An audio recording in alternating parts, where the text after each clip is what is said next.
Hello.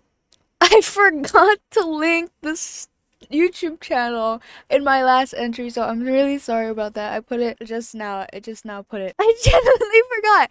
Okay, in my defense, I was really sleepy, okay? I was on my sleep bed and I couldn't think about anything else but sleeping. Okay, there's that. Today, so one of my main friends in school as of right now is Chinese. She's Chinese and she can speak Chinese, Japanese, and English, which is really, really nice. That's the whole reason we're kind of friends, is because she wants to talk in English, she wants to practice in English, and I want somebody to talk to understand and like speak to. She lived in China for most of her life. She only moved to Japan like 2 years ago or 1 year ago. 2 years ago, I think, or one, around that time.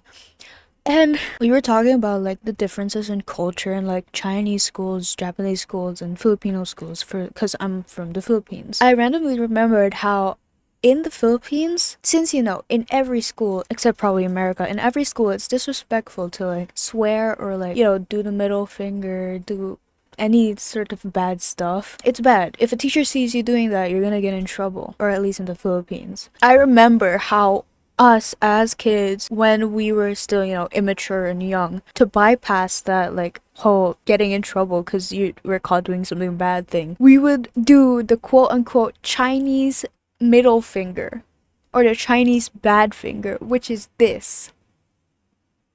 So I brought it up to my friend, like, because she's Chinese. So I said, like, is this the Chinese middle finger? And she was like, what are you talking about? And then I told her about it. How, like, kids would say that this is the Chinese middle finger. And they would, like, do it to each other, like, even in front of teachers, because they know they won't get in trouble, because it's that Chinese middle finger. And my friend was so confused. She was like, I've never heard of that. And like, she said verbatim, if you do that to a Chinese person, if you do this to a Chinese person, they're just gonna look at you weird and go, what are you doing? So it's really funny because that's like one of like my core childhood memories, that stupid Chinese middle finger. It was such a big thing in my school at the time. So it's like, it doesn't even exist. Do you guys have that one friend who's always weirdly happy whenever you make a mistake?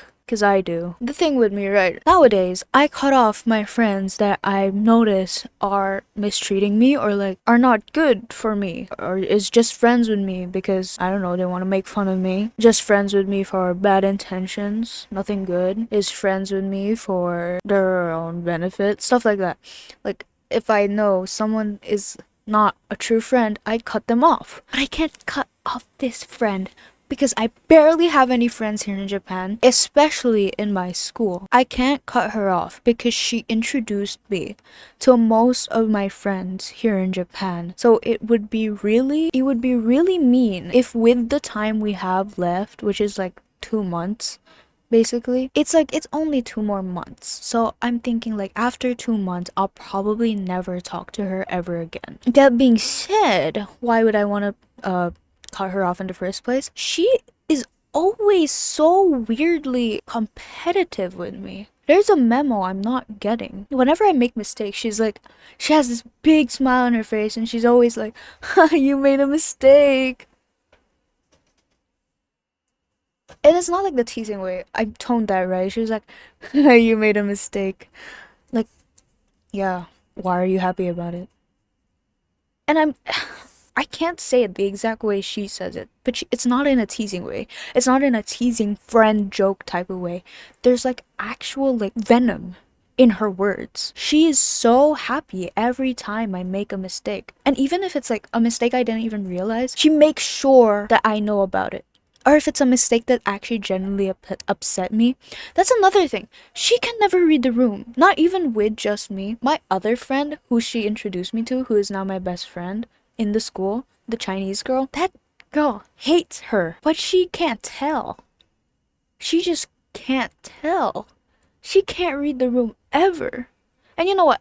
I never blame people for not being able to read the room because you don't know their situation. But oh my god. Let me just tell you, oh my god. And whenever I give her like her own taste of medicine, like when she does something wrong, because I love the mindset of returning what is given to you, especially if that person is bad to you. If you're gonna be doing this to me, I'm gonna be doing that shit to you too. And every time I give her her own taste of medicine, she always starts yapping in full Japanese, something she knows I can't understand. She purposefully says hard, difficult words very fast, all in Japanese, when explaining like why she isn't wrong, so that I can't, you know, tell her no. Actually, no. So it's like, I'm thinking now, next time she tells me off, I'm just gonna start explaining in straight English. I'm gonna be using the words contradicted, evaluated. You know what? I'll even make up words. Confucius Epilius. Even though she'll tell me so many times how much she loves me, how much she likes being my friend, how much she values me as a friend, I'm never gonna believe it. Because you have a competition with me in your mind that I'm not even aware of, I'm not even a part of. I don't want to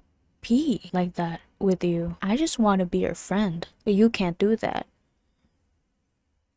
So yeah, I do recommend cutting out people like that in your life though, if you ever do have people like that in your life. I would, again, I would, but you know, it's only 2 more months. I'll never see her again, so I'm gonna keep it short today because it's so very cold. And also because I don't really have anything else to talk about. Yeah, I guess that's all for today. I guess I'll see you in the next one, and I hope you have a good night.